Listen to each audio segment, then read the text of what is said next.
അണ്ണാ പിന്നെ ഞാൻ ഒരു കാര്യം ചോദിക്കട്ടെ അണ്ണാ. ചോദിച്ചോ. അണ്ണാ നിങ്ങളുടെ നരകത്തിലൊക്കെ മറ്റേ ഓരോ കുറ്റമൊക്കെ ചെയ്തവരെയൊക്കെ എണ്ണക്കകത്ത് പിടിച്ച് മുക്കത്തില്ലയോ?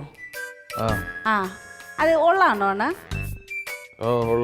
എന്ത് അന്ന് അറിയാൻ വേണ്ടിട്ട്. അല്ല എണ്ണക്കകത്തൊക്കെ ഇട്ട് വറക്കമെന്ന് കേട്ടിട്ടുണ്ട്, അത് ശരിയാണോ?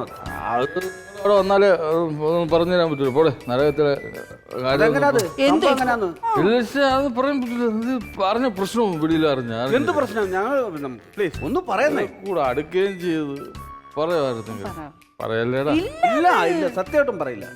അവിടെ നടക്കുന്ന സംഭവം എന്ന് പറഞ്ഞാ തെണ്ടിത്തരങ്ങളാ. അതായത് നമ്മൾ എണ്ണയിലിട്ട് വറക്കൂലേ, ഒരു പ്രാവശ്യം വറുത്ത എണ്ണയിൽ തന്നെ വീണ്ടും വീണ്ടും അവര് വറുത്തുകൊണ്ടിരിക്കുക. ഫുഡ് ഇൻസ്പെക്ടർ അറിഞ്ഞാൽ ഭയങ്കര പ്രശ്നമാവൂലേ? ഒരു പ്രാവശ്യം വറുത്ത എണ്ണ തന്നെയാണ് പിന്നെ പിന്നെ ഇട്ട് വറുത്തുകൊണ്ടിരിക്കുന്നത്.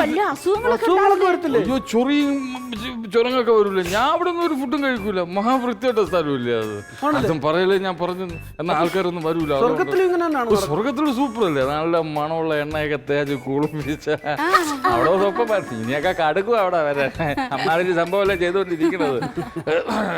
നിന്നെ ഞാൻ കൊണ്ടുപോകും, നീ പോവാ. അയ്യോ എന്റെ പ്രിയപ്പെട്ട കാല, ജീവിക്കാനുള്ള കൊതി കൊണ്ട് ചോദിക്കുകയാണ്, എന്നെ കൊണ്ടുപോകാതിരിക്കാൻ പറ്റുമോ?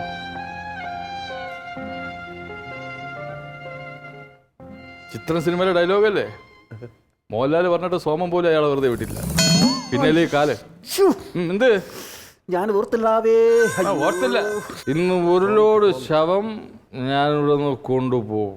ഒരു ലോഡ് ശവം? 2 ലോഡ് ശവം ഞാൻ കൊണ്ടുപോകും.